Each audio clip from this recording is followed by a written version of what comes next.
Hello everyone, welcome to my YouTube channel. तो इस video में हम लोग एलईडी के बारे में स्टडी करने वाले हैं।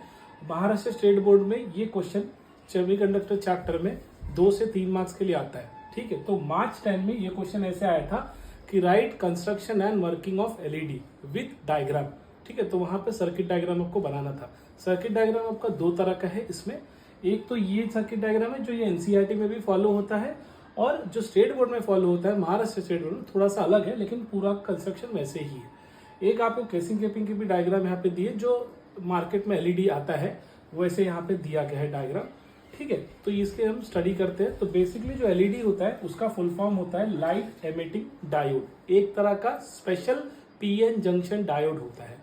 ये किससे बना होता है? ये जो पीएन जंक्शन डायोड मटेरियल होता है ये गैलियम आर्सेनाइड, ठीक है, gallium arsenide, gallium nitride, aluminium gallium nitride etcetera ऐसे सेमीकंडक्टर कंपाउंड से बना होता है, जो कि मिक्स करके बनाया गया होता है। इनको इसी चीज से क्यों फैब्रिकेट किया जाता है? क्योंकि अगर ये इनसे फैब्रिकेट होंगे तो इनसे एमिट होने वाली जो लाइट है वो लगभग 1.8 इलेक्ट्रॉन के वोल्ट के बराबर होती है। ये अगर 1.8 इलेक्ट्रॉन वोल्ट के बराबर की लाइट अगर एमिट होगा, जो एनर्जी बैंड गैप होगा इनका, तो इनकी वेवलेंथ 4000 से 7800 एंगस्ट्रॉम यूनिट के बीच में बनती है। ये वेवलेंथ हमें क्यों चाहिए होता है? कि अगर एनर्जी बैंड गैप इसके बराबर हो तो आपको यही वेवलेंथ मिलेगी, और इसी वेवलेंथ से हमें क्या होगी? लाइट विजिबल होगी, जो कि विजिबल रीजन में लाइट आती है, जो हमें डिफरेंट डिफरेंट कलर्स की लाइट दिखती है। वो इनके मटेरियल के यूज पर ही होती है। और भी मटेरियल होते हैं, लेकिन ये मेन्सली ज्यादा कॉमनली यूज किए जाते हैं मार्केट के लिए। तो ये लाइट एमिट होती कैसे, हम उसके बारे में पढ़ेंगे। ठीक है, सबसे पहले एक डायग्राम और देख लेते हैं जो आपके टेक्स्ट बुक में है महाराष्ट्र स्टेट बोर्ड के। अभी डायग्राम में क्या दिया होता है? जो एलईडी है इसका ये वायर बॉन्ड होता है, काइंड ऑफ कॉइल लगी होती है, जो कि इस मटेरियल से ही बनी होती है। मटेरियल आपस में डोप किया गया होता है। ये दिखता कैसे? ट्रांसपेरेंट शीट है, जिसको हम इपॉक्सी लेंस भी बोलते हैं। ठीक है, जैसे शेप का आता है। फिर ये जो वायर बॉन्ड है ये दोनों मटेरियल को क्या करके रखती है? कनेक्ट करके रखती है, काइंड ऑफ जंक्शन डायोड बनाता है। फिर यहाँ पर रिफ्लेक्टिंग कैविटी होती है, जैसे कि एनर्जी बन जाए तो एमिट होती है एनर्जी। ठीक है, जो लंबी इसकी स्ट्रिप होती है वो पॉजिटिव कहलाती है, एनोड, और जो छोटी स्ट्रिप होती है वो लेग होता है, जिसको हम बोलते हैं कैथोड। ठीक है, अब आ जाते हैं इसमें डिस्कस करते हैं। ये बेसिकली क्या है? यहाँ पर एक पी टाइप सेमीकंडक्टर है, एन टाइप सेमीकंडक्टर है, दोनों के बीच में जंक्शन बना हुआ है। अब ये जंक्शन में होता क्या है आप सभी को पता है। यहाँ पर पी टाइप में क्या होते हैं? होल्स होते हैं, और एन टाइप में क्या होता है? इलेक्ट्रॉन्स होते हैं। इनके बीच में डिप्लेशन रीजन बन गया होता है। डिप्लेशन रीजन में क्या होता है? जो होल्स के साइड है या पी साइड है वहां पर क्या होते हैं? इलेक्ट्रॉन आकर ये हुए होते हैं। ठीक है, बैठे होते हैं। तो वैसे ही जो एन साइड होता है इलेक्ट्रॉन की साइड होती है, वहां पर डिप्लेशन रीजन में क्या होते हैं? होल्स आके रखे होते हैं। ठीक है, आयंस इनको बोला जाता है। यहाँ पे आयंस के फॉर्म में होते हैं। कौन? इलेक्ट्रॉन और होल्स। ठीक है, अब वर्क, और इसको बैटरी से कनेक्ट किया गया होता है। पॉजिटिव पी टाइप को दिया गया होता है, नेगेटिव एन टाइप को दिया गया होता है, क्योंकि जो ये एलईडी होता है वो फॉरवर्ड बायस में ही कनेक्ट करता है। ठीक है, रिवर्स बायस का मतलब क्या होगा? जब यही बैटरी का पॉजिटिव एन टाइप को कनेक्ट होगा, जो बैटरी का नेगेटिव पी टाइप को कनेक्ट होगा, उसे हम रिवर्स बायस करते हैं, जो कि फोटो डायोड आप आगे पढ़ोगे और सोलर सेल उसमें होता है, लेकिन एलईडी में फॉरवर्ड बायस यूज होता है। ठीक है, अब यहाँ पे बेसिकली ये जो कॉन्टैक्ट होते हैं पी टाइप का, ये जो ऊपर की लेयर है और ये जो नीचे की लेयर है, इसे मेटल फैब्रिकेट किया होता है, मेटल से फैब्रिकेट किया होता है, so that electron easily transfer हो, करंट इजीली ट्रांसफर हो। क्योंकि जितना करंट बनेगा, फॉरवर्ड करंट बनेगा, उतना ही लाइट एमिट होगा। एनर्जी के लिए उतनी एनर्जी मिलेगी एमिट होने के लिए। तो प्रोसेस सब होता कैसे है? हम स्टार्ट करते हैं यहाँ पे, जब बैटरी कनेक्ट हो गई होती है, बैटरी से जब पॉजिटिव पी टाइप के मटेरियल को आता है और नेगेटिव एन को आता है, तो जो पी साइड का जो होल्स होते हैं, यहाँ पर जो होल्स होते हैं वो रिपेल होते हैं, और रिपेल होके कहाँ जाते हैं? ये डिप्लीशन रीजन के अंदर आना चालू होता है, यहाँ पर ऐसे आने चालू होते हैं। उसी तरह जब एन टाइप पे आ जाता है तो एन टाइप के साइड पे जो इलेक्ट्रॉन होते हैं वो भी रिपेल होना होते हैं, और रिपेल होके कहाँ आते हैं? इस जंक्शन में को क्रॉस करके इनके बैरियर के अंदर आ जाते हैं। तो इससे होता क्या है? यहाँ पर होल्स और इलेक्ट्रॉन क्या होते हैं? रिकम्बाइन होते हैं।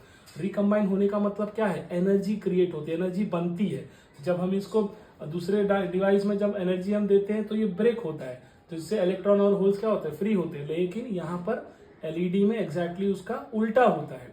जैसे ही आपको करंट मिलेगा उससे बैटरी से यहाँ पर क्या होगा, होल्स और इलेक्ट्रॉन जो कि रिकम्बाइन होते हैं, और इनके रिकम्बाइन होने से क्या होता है, एनर्जी बनती है। और वो एनर्जी कितनी, उसकी बैंड गैप कितनी होती है, 1.8 इलेक्ट्रॉन वोल्ट की होती है, जिससे जो वेवलेंथ बना होता है वो कितने का होता है, 4000 से 7800 एंगस्ट्रॉम यूनिट का होता है। और इतना वेवलेंथ, इतनी एनर्जी के बनने के बाद ये लाइट क्या होती है, विजिबल होती है और ये एमिट होना चालू होती है, जो कि इसका प्रोसेस होता है। तो बेसिकली हमें यहाँ पर यही हमने देखा है कि जैसे बैटरी कनेक्ट होगा, बैटरी का पी साइड पी टाइप को, बैटरी का नेगेटिव एन साइड को, वहां से होल्स और इलेक्ट्रॉन जो कि रिपल्शन की वजह से कहाँ आ जाएंगे, डिप्लीशन रीजन में, और रिकम्बाइन होके एनर्जी बैंड गैप बनेगा जो कि 1.8 इलेक्ट्रॉन वोल्ट का होगा, और उससे क्या होगा, लाइट एमिट होगी। और ये लाइट कैसे रीजन की होगी, विजिबल। अगर ये लाइट की एनर्जी इससे कम हुई और ज्यादा हुई तो जो लाइट एमिट होगी वो हमें नहीं दिखेगी, so it will not be visible. That's why ये 1.8 इलेक्ट्रॉन वोल्ट के आसपास ही होती है, और इसीलिए हम यही मटेरियल ज्यादातर यूज करते हैं, सेमीकंडक्टर कंपाउंड। ठीक है, तो एग्जाम में आपको ये जो डायग्राम है ये आपको 2 मार्क्स के लिए आएगा, कभी सेपरेट क्वेश्चन आ गया या आपको वर्किंग पूछा तो इसी के लिए आपको बताना है कि पी साइड के पॉजिटिव होगा, एन साइड को नेगेटिव होगा, उनके बीच में डिप्लेशन रीजन होगा। होल्स और आयन जो कि अपोजिटली पी टाइप और एन टाइप के कहाँ होंगे, डिप्लेशन रीजन में आयंस के फॉर्म में होंगे। जैसे लाइट एमिट होगी वैसे ही पी टाइप का होल डिप्लेशन जंक्शन को क्रॉस करके डिप्लेशन रीजन में आएगा, और एन टाइप का इलेक्ट्रॉन भी आएगा और रिकम्बाइन होगा। तो ऐसे आपको वर्किंग में इतने सारे इंपॉर्टेंट कीवर्ड्स लिखने हैं। ठीक है, इसी तरह इसी साल महाराष्ट्र स्टेट बोर्ड में 2 मार्क का एलईडी से ही क्वेश्चन आया था कि what is LED Android symbol. तो आपको एलईडी के बारे में जस्ट लिखना था कि वो क्या होता है। बेसिकली हमें पता है कि एक लाइट एमिटिंग डायोड होता है when it is for large forward current passes through it, जिसमें से क्या होता है, लाइट एमिट होती है, लार्ज फॉरवर्ड करंट पास होता है। जितना ज्यादा फॉरवर्ड करंट पास होगा उतनी अच्छी लाइट पास होगी। ठीक है, उतनी ज्यादा एनर्जी वाली लाइट पास होगी। ठीक है, और इसका एक सिंबल पूछा गया, तो ये देखिए एलईडी का सिंबल है जो कि पीएन जंक्शन डायोड की तरह ही होता है, लेकिन हमें एरो बताना पड़ता है कि बाहर की तरफ जा रहा है। इससे मतलब क्या होता है कि लाइट एमिट हो रही है। तो 1 मार्क के लिए आया था, 1 मार्क के लिए आया था। अब ये एलईडी के पहले भी ना जो डायोड्स होते थे उनसे भी लाइट एमिट होती थी, लेकिन वो जो लाइट एमिट होती थी वो उतनी एनर्जी नहीं होती, जितना एनर्जी कंज्यूम करती थी उतनी एफिशिएंट लाइट वो एमिट नहीं करती थी।